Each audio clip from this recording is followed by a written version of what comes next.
We'll see where it goes. I'm actually, for what it's worth, and let me get to the basics. Good morning. Good morning, New Hampshire. Good morning up into Maine. We have additional FM strength signals for you up there. So good morning, Maine, where they need more good news talk. So we'll fill that void. 98.7 FM HD2, 98.1 FM, 1270 AM. Good morning, 107.7 FM, the Pulse of an H, and of course 107.3 FM, the Lakes region, and our additional 98.3 FM in the Lakes region. Hey, Google, hey, Alexa, worldwide, play the Pulse of NHJ Dog. Pretty nice looking Wednesday out there, actually. I'm liking the sun and not as frigid. So we have a good sort of a vest day, J Dog. Hope you're doing well. Our poll question up on X at the Pulse of NH this morning. Big deal yesterday with Saudi Arabia, despite the Epstein vote and the things going forward. I'm glad the Senate didn't play games and just passed that. The only way to get this out there is to lay it all to rest, put it out there. But the Saudi Arabian meeting with the Crown Prince, do you approve of the military deal? It's a rather big deal if you know your Middle Eastern politics, yes or no. We just want to know what you think. Do you approve of the deal? The president is happy with Saudi Arabia, some fighter jets and more. The military deal with Saudi Arabia, yes or no? A lot going on. We're going to get right to it, though. We got a great newsmaker in our studios. He is Anthony DiLorenzo. He's a Republican candidate running in the 1st Congressional District. Has a pretty well-known business background on the seacoast in southern New Hampshire, and then some, but first time in the studio running in the show, and I appreciate it. He's been on before, but we wanted to get caught up because I think one thing the government shutdown did, for better or for worse, it took the attention off some of these races we're seeing in New Hampshire, including the U.S. Senate primary, the congressional races. It's all been about the government shutdown. So good to have you in studio. Great to be here. I appreciate it. Well, thank you. You know, one of the questions I always ask, I've asked John E. Sununu this when he was announcing on my show that week on a Tuesday, whenever it was, that he's going to run for the Senate, is I always like to ask this: if you're running for president, governor, Congress, why? Why do you want to do this at this stage in your life? You built businesses, you've done a lot. I know my buddy Coach Souza at the UNH hockey team appreciates what you've done for UNH. Why do you want to run for Congress? Mike's a great guy, by the way. I care about New Hampshire. I'm concerned about where we're going. I've lived here for 43 years. I love our state. I appreciate what we have. And I think it's important to fight for what we have because we are not being represented as well as we should be. I can give you plenty of examples if you want to talk about it. Well, no, I mean, I think the government shutdown was a good kind of MRI or CAT scan on politics in this country. And you look at, the members of Congress, Chris Pappas, of course, running for the Senate, but Maggie Goodlander, and even Stephanie Shaheen, daughter of Jean Shaheen, and Mara Sullivan, others, wanting mad that Jean Shaheen brokered a deal to reopen the government, What's your reaction to that? Democrats were happy to keep the government shut, federal workers, including the Portsmouth Naval Shipyard civilian workers, not getting paid. What's your reaction to the Democrats' politics in that? It's absurd. We hire these people, we elect these people to represent us and not go to work and get things done, fix the problems that face our state is unacceptable. Now, I had said on my show when the government shutdown started, this whole thing's about midterm election politics and positioning, my belief, because Democrats, including Chuck Schumer and former President Obama, said you never, ever shut the government down because of policy differences and demands. You never, ever shut the government down until the Democrats decided, I think because they're afraid of the far left side of their own political party, angry, more liberal side, that they were going to fight. I think it was all over Donald Trump and fight Trump, keep the government shut down. Do you believe that Stephanie Shaheen, for example, is that mad at her mother for voting to reopen the government? Do you believe it really was about health insurance premiums, the Affordable Care Act, the premium, the subsidies? Do you think that's the reason, or do you think it was greater just politics, keep the government shut down? What are your thoughts on the Democrats' rationalization for that? This is all political posture. This is rhetoric.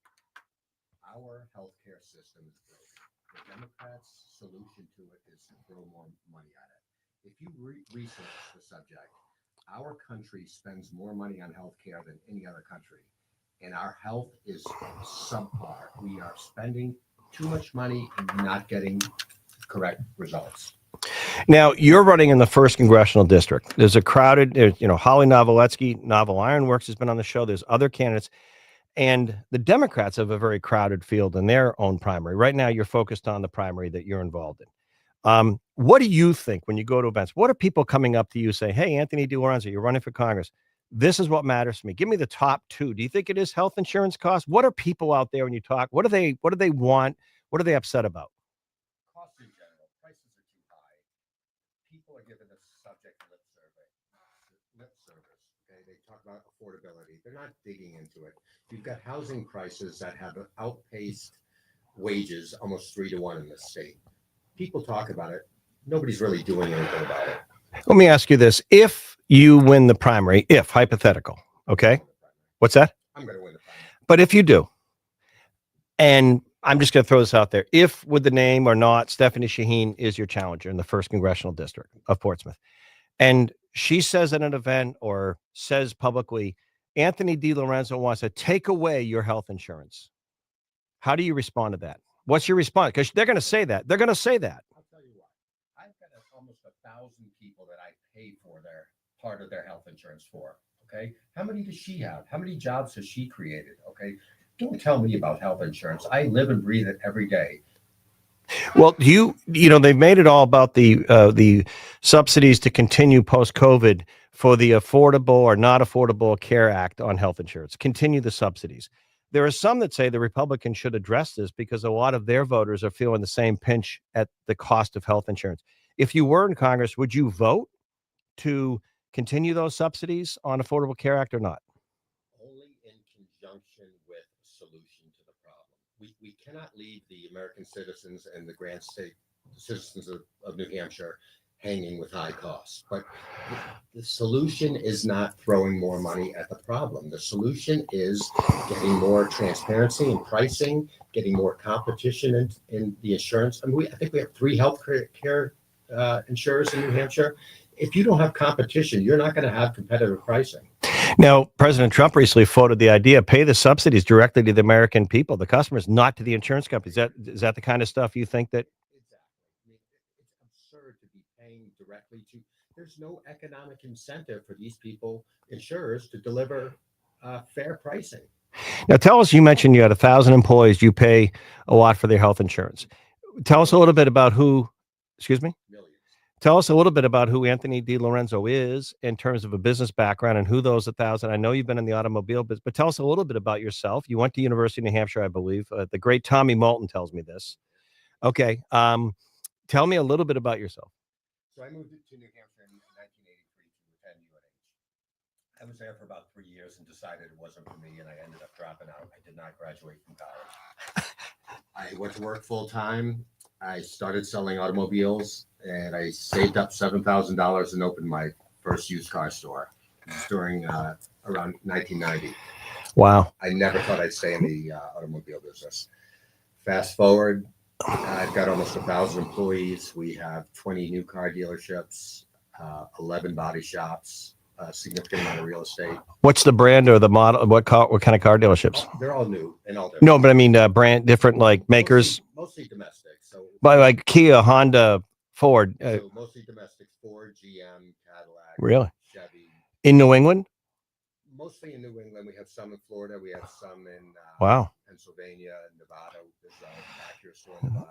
Well, you must like something about the business if you stayed with I it. love the business, but you never know where life's going to take you. I never thought I'd be sitting on this radio show talking about running for Congress either. Well, I got to warn you on one thing. A good friend of mine, Joe Faro of the Tuscan, the whole Joe Faro story. He said to me once, he goes, Jack, I went to UNH. I kind of dropped out.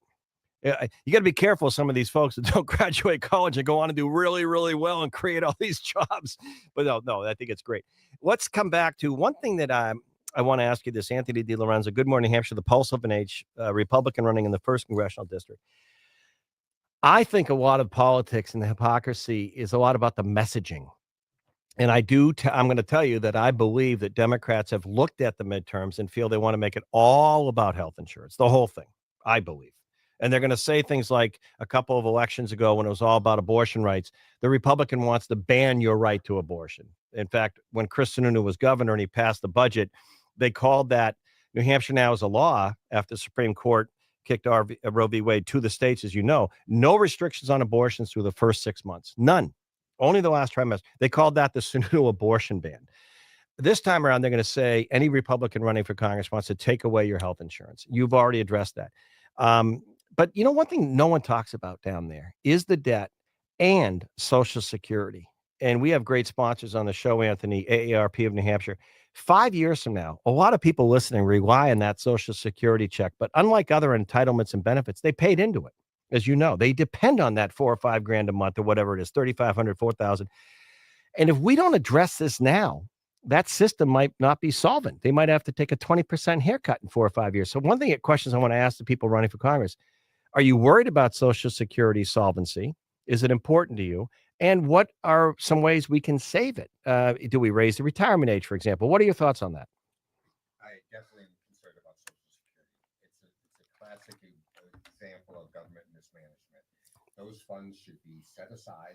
The government has an obligation to senior citizens to pay what they promised to pay them. So it's an issue and it needs to be addressed. And I agree with you. There are not enough people talking about it. We're going to take a break. You can stick around for one moment, do another segment. Anthony DiLorenzo running for Congress, 1st Congressional District. Hey, Google, hey, Alexa, play the Pulse of an H. We are back in a moment.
You know, it's interesting. I had said before our in studio guest here, Anthony DiLorenzo, running for Congress, that one of the things of the government shutdown is it really squelched, kind of stifled these primaries here, including the U.S. Senate. Now that that's over, I think we're going to start to see more debate and attention given to the primaries that you're involved in. You're a Republican running in the first district. This is just from one of the media members out there. Do you mind a pretty open question?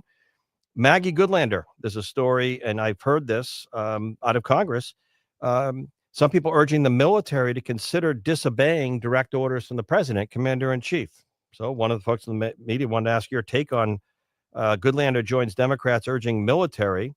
This is New Hampshire Journal, considering disobeying president's orders from President Trump. What do you think of that? Yeah, so the Democrats, including Maggie, released a video asking military personnel to disobey the president. Tell me how that serves the people of New Hampshire. That's absolutely ridiculous. It's treasonous. It's absolutely ridiculous. Well, again, it's Donald Trump, right? I mean, it's that the Democrats seem to be, I think the whole government shutdown was more than, let me ask you, we're talking about health insurance. I believe the Democrats, if you are successful in this primary, and hypothetically, say Stephanie Shaheen's the nominee or Maura Sullivan, I don't know who wins that Democrat. I think Shaheen has advantage with the name. They're going to say, again, my Republican opponent wants to take away your health insurance. And you were saying that there's a lot of facts that should be told to people about what they're saying about the real cost of the Obamacare and the subsidy. Do you want to walk through that a little bit? Yeah, if you actually look at the facts of the matter, so the Democrats, they use rhetoric around the subject. They say that the Republicans are cutting Medicaid. The actual facts are the last piece of legislation passed increased Medicare over 10 years by 25%. The Democrats say that we're cutting Medicaid. They talk about restrictions. The only changes that have been made to Medicaid are they're requiring people to either look for a job or donate 80 hours a month. Yeah, 20 hours a week. Yeah. To get Medicaid. Yeah. They call that a cut. Or I think you can volunteer too. Yeah, and you still be eligible. 20 hours a week. Exactly. They call that a cut. Right. The other thing, but that gets back to the messaging. Exactly. So they're saying Republicans are cutting Medicaid. All they're doing is trying to make sure that people that are on Medicaid deserve it. Well, how do you turn that around, though, Anthony DiLorenzo? Because it is messaging, and not get defensive. If again, your challenger says DiLorenzo wants to take away your health insurance, how do you respond? I respond.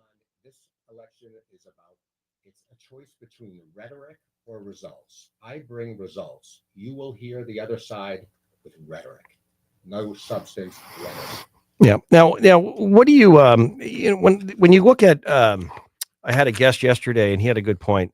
A lot of younger people looking at politics today, they've sort of lost trust in our institutions. They look at Congress now, and I think that approval ratings are going to be lower than ever because of the shutdown politics. I think crowded airports are probably the real reason the government reopened, but what do I know? But even mainstream media nationally, just there's a lot of distrust in our institutions. And you're someone who has a family, you're running. How do you address that if a younger person comes up to you and says, I don't believe in any of it, I don't trust the institutions anymore, the American dream? How do you kind of stay optimistic? I travel the state a lot. I had this young man come up to me. He said, my generation is the first generation in American history that is worse off than their parents. Mm-hmm. That's unacceptable. And I think that's why you saw Mamdani get elected in New York, not because people are socialists, it's because they're disenchanted with the system. There are too many professional politicians that are doing the job for the wrong reason and leaving these people behind. And it's one of the reasons I'm running. I don't need a job, okay? I care about the youth of this country, and they are getting left behind. Do you, one of the things I also want to address, do you believe that in that first district, are you seeking, would you accept, do you think you need an endorsement if you were to be the nominee from President Trump and the Trump White House to be successful, either in the primary or in the general election? I need the endorsement of the people of the first district in New Hampshire. That's what I need. But I will take endorsements from anybody. I mean, I had a congressman call me up the other day, and it was sort of unexpectedly just offer me support, encouragement, and telling me I'm going to win this race. And I believe I'm going to win it as well. Now, one thing that never really came up during the government shutdown and you're a business person. You probably know the numbers better than me. J-Dog, you actually correct me every time we do this. No one is talking about what our debt is running at. And last time I checked was 38 something trillion dollars. And why the can is kicked, they kicked the can down the road. Both parties are responsible. And I think you can correct me. You're running for Congress, not me. I think the metric of success in Congress is now how many terms have you been in there? How powerful are you?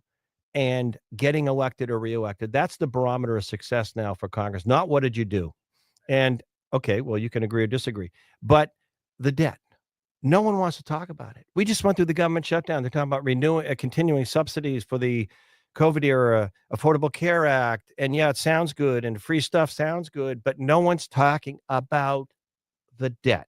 Why? Let me put it in perspective, okay? We are leaving people under 30 years old in our country. They each owe now over $500,000 just to cover the debt. That's how they're starting their lives, over $500,000 in debt. The reason why nobody's Why don't people know that? Because people aren't. Listen, one of the things I'm going to do when I get to Congress is I am going to scream about these things. I'm going to bring attention to these things. Why people don't know about it is because nobody's held accountable for it. Interesting. And again, the game in politics today is, obliterate the other side and get elected. People can disagree with me all day long, but the Thomas Jefferson philosophy of go in there, take yourself out. That's, Nancy Pelosi, unlike a lot of people, I give her credit. She's a pretty darn good professional politician. She became the first woman to be speaker.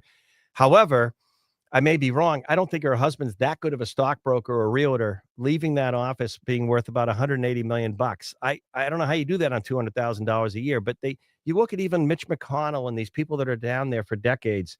Is that something you want to do? Absolutely not. Yeah. It's not what our forefathers intended. Our forefathers intended people to go into the private sector, work hard, and then serve our country. And that's my intention. I do not want to be a professional politician. I want to go to DC, get things done on behalf of the state of New Hampshire and the country, and come home and retire. Real quick, I call it a lightning round. 2 quick questions for you. Thanks for coming in the studio. Anthony DiLorenzo, Republican 1st District. Joe Moore's out there. He says hi. John Ritchie says hi, by the way, great builder. Do you think Kelly Ayotte's doing a good job as governor? Do you think well-known statewide Democrat John Kuiper was an independent? He's running, but do you think a big-name Democrat, someone who's in office or been in office, do you think a Democrat, if she's not doing a good job, is someone going to step up and run and challenge her on the Democrat side or not? Okay. Donald Trump, you've heard the name. President Trump, you talked earlier. Overall, doing a good job or not? On issues, A+. Style, not my style, but it's okay. It's 77 million people voted for him. What am I going to say? Well, thank you for being honest. Thanks for coming in the studio. All right. We're going to take a quick break. Hey, Alexa. Hey, Google, play the Pulse of Nate, Shaq, Keith, J-Dog on the boards. Back in a moment.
to be in that setting because you've seen it many times with the president. Because this was one of his trademarks when he first ran on CNN. The whole CNN fake news, fake news. Other than Harry Truman being upset about the bad review of his daughter's music recital, and maybe Ronald Reagan. I don't know if we've ever seen a president do this when he's taking questions. What's it like when you're in the room?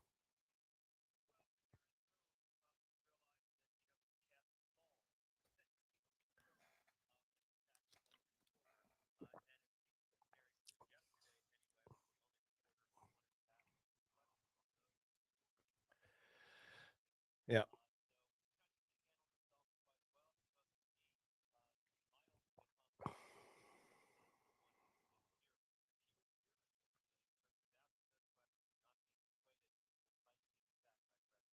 All right, John Decker, thank you for the extended time, White House correspondent. Thank you, John. Bob Jackman, I was giving him a big intro earlier. He doesn't need that. He's Bob. He's a great guy. But we're talking about affordable housing. And my point, Bob, when I was talking about news coverage, I asked this candidate running for Congress, and he's in the studio. I looked him in the eye. I believe him. When you're at events, what are people talking about? He said, Jack, I had a young guy come up to me the other day. He goes, we're the first, I can't afford a home and I'm working. Affordable housing, Bob, continues to be a big problem and challenge for this state. And we talk about it a lot here. Good morning, Bob. LaValle, Middleton Building Supply. How are you?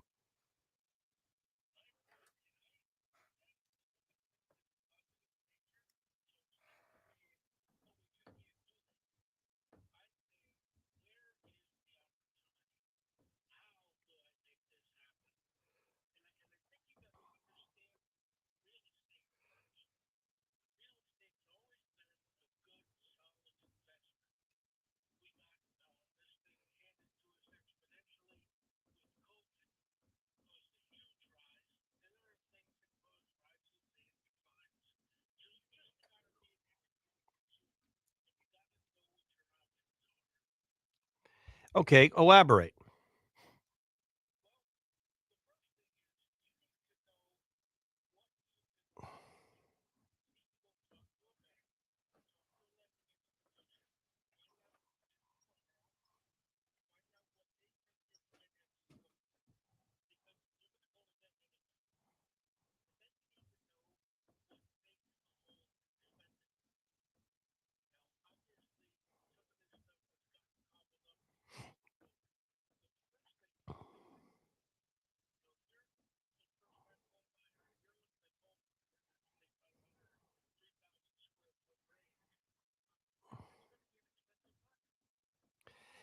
Okay, well, let's talk about. And you know what? I did put a video out on social media for my show yesterday. I was talking about this. I don't. How do I say this without getting people close to me, younger me, that who I love and they love me, and they're, let's say, they're connected to my family. So I'll leave it at that. I do think, Bob, because we've all been younger, and or a lot of us have been younger starting out. I do think part of this professional generation, say 28 to 40, that's working, um, they don't want to start out as much realistically on a lower rung. They kind of want maybe the same house that mom and dad have, or maybe they want a home that's beyond their budget, and things are too expensive. So even getting some homes in, even I looked at I drove through Lee, New Hampshire yesterday on the way back off Route 4. Lee, not a bad little hamlet. Lee homes are 650 to 800,000 in Lee for a fixer upper. So I get it, but sometimes you may have to sort of start a little lower and build up. And maybe I'm going to upset people saying that, but you can't always get what sometimes it takes a little bit climb the ladder, but maybe I'm wrong.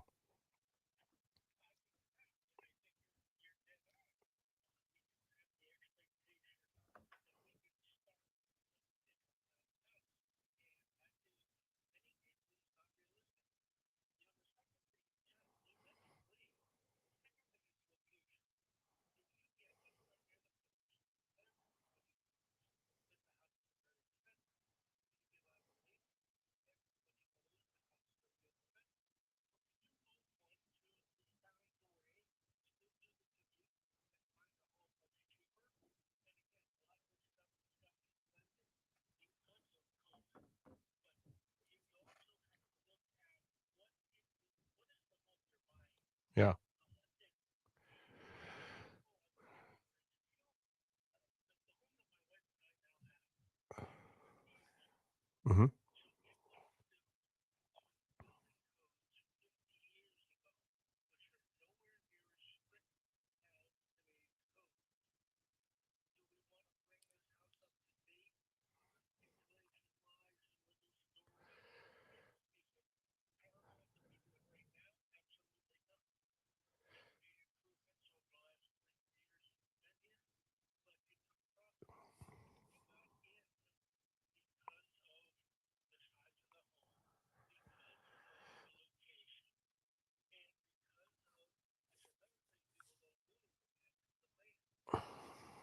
Yeah.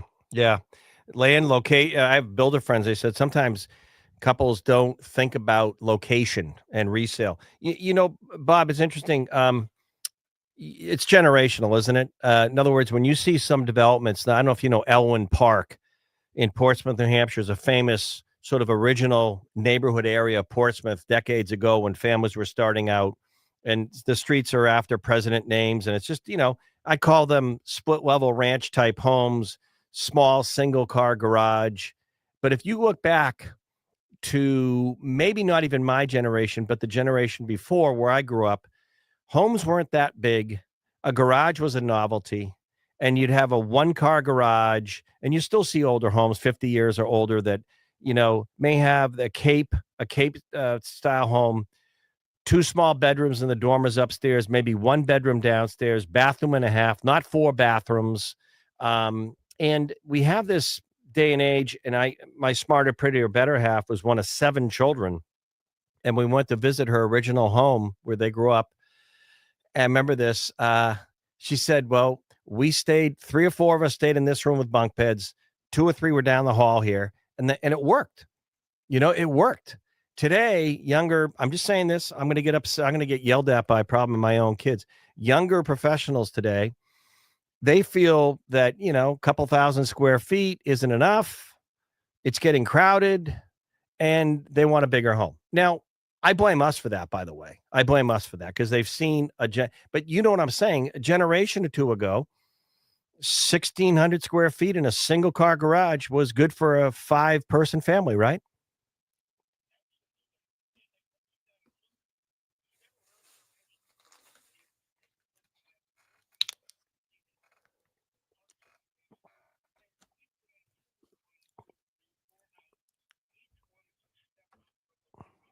Right.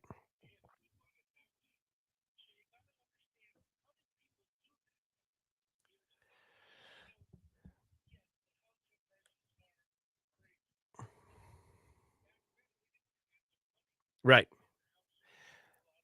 I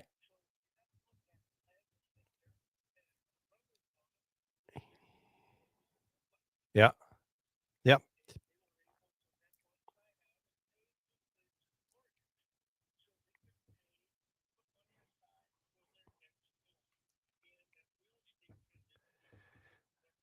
Y- y-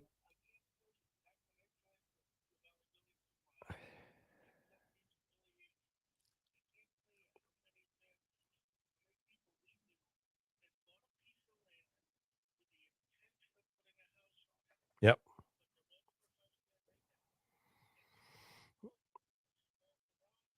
Yep. Yep. Yep. Yeah. Again, they did what they had to. Two things that you touched upon.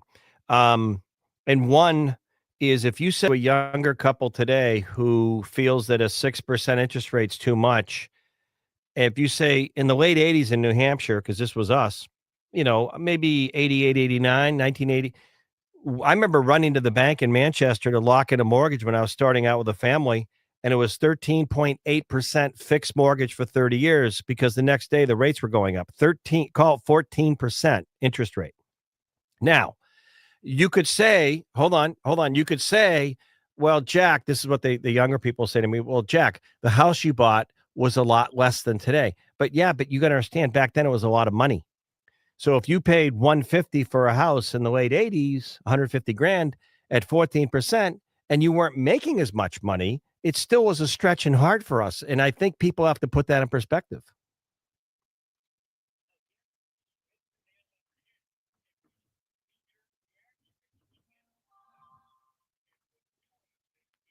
Yeah.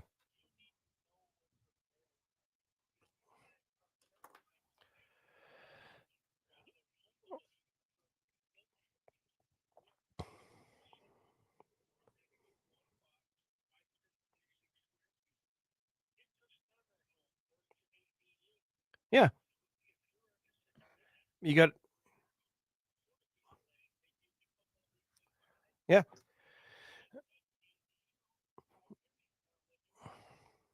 Or how about this, Bob? You put two of those on there and it's enough for you to live for. You got a roof over your head, you got heat, you got a bathroom or two.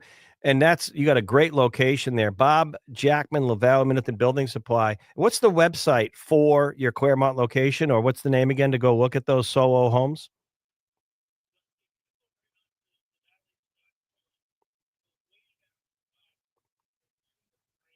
Yep. Good stuff. Preferred Building Systems. That's what I was thinking of. LaValleys.com. Thank you, Bob.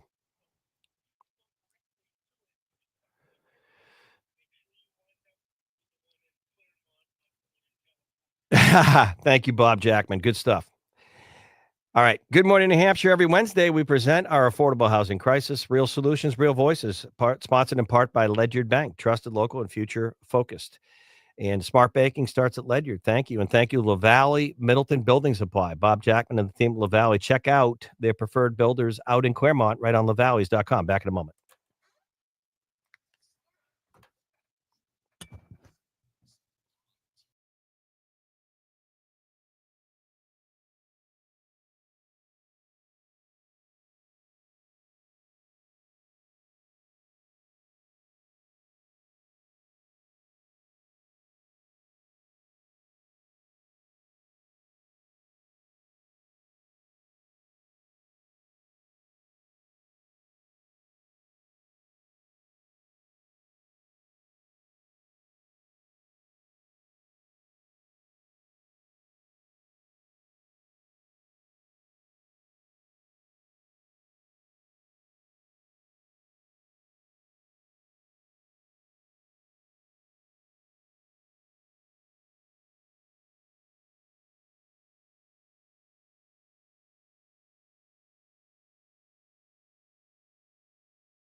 Any thoughts? Let me know, Jack.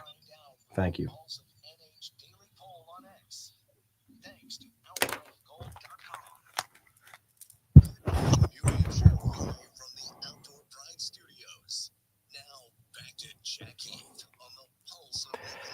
All right, thank you. And I do want to mention, by the way, in our affordable housing, I want to thank our friends at Ledyard Bank. And they are, of course, member FDIC. So thank you for their support. And Bob Jackman, LaValle Middleton Building Supply. You can learn about their affordable housing at Lavalleys, plural. I think it's just lavalleys.com. Interesting thought. I know it ruffles feathers, but starting out, I do think there's a feeling today, and I think we're probably responsible, our generation, a lot of us out there as baby boomers, but I think younger folks kind of want as much as they can get now, and that may be a natural human reaction. I think we all forget sometimes about our starting out and things we went through. And of course, every generation is going to feel that the generation, before them or after them had it different. And that's part of life, right? I mean, how many times have you heard, my grandparents used to say something about their up, and that was true though. I look at my grandparents in Maine, and they had a farm, and life was different. And they had 8 kids originally, my grandparents, my mother's family, and then we all start out differently, but I do think Bob Jackman had a good point, and sometimes people don't want to hear that. And that is, you got to start out realistically, and if you can't afford what you want, you can't afford what you want. That's something we all probably in one way or another have to realize. I wanted to say when Bob was on, Bob Jackman, I don't know about you, but when you see like on social media, which is just so much pollution, if you will, but when you see like Mark Wahlberg, and by the way, I'm a fan of Mark Wahlberg. I think I just think he's cool. I like him. I like how he's with his family, his faith. He's a great actor. He's worked hard. But when you see his $23 million or $30 million mansion in Florida, it doesn't give me envy. I don't want it. I wouldn't mind visiting him there, but you see these big homes, and all I think as I get older is big cost. So when Bob Jackman talks about a starter home under 1,000 square feet that you can afford and add to, but maybe you get the lot you like. Maybe you get the location you want. Maybe you get the town you want. Maybe you don't get all the home you want, but eventually you might. And it does take hard work. I'm not trying to preach. I know people don't want to hear that, but sometimes you can't start out at, 35 years old and have what your folks have who've been maybe working 40 years, or just pointing that out. Hey, Google, hey, Alexa, play the Pulse of an Age. Come back. We'll get a Seacoast perspective. Alicia, Preston, Xanthopoulos, Seacoast Online, and a whole lot more. Hey, Google, hey, Alexa, play the Pulse of an Age. We are back in a moment.